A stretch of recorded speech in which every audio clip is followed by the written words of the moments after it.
Alamin natin kung sino ang presidente na traidor at pro-China.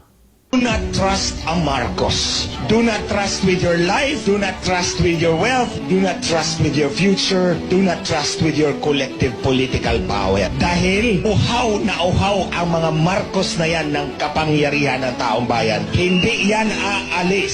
So I'll take up from yung sinabi ni Maestro Kaado Paglinawan, yung giyera ni Marcos. 6 years akong katrabaho ang mag-asawa. Nagtrabaho ako sa kanila na walang bayad kahit piso. Dahil naniwala ako na dinaya sila ni Smartmatic noong 2016. Doon sa pagkikipagtrabaho ko sa kanila, nalaman ko, personal knowledge ko yan, na tinutulungan sila ng gobyerno ng China.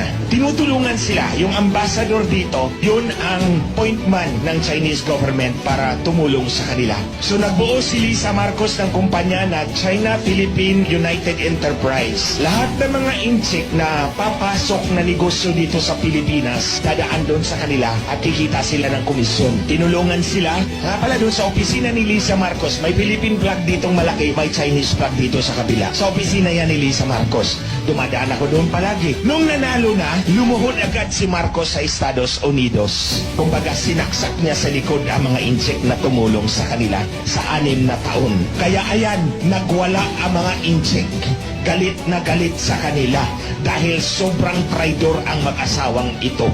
Kung makita ninyo mga kababayan, sa panahon ni President Duterte, walang barko ng Pilipinas na pinunggo ng mga inchik. Di po ba? Walang naputulan ng daliri.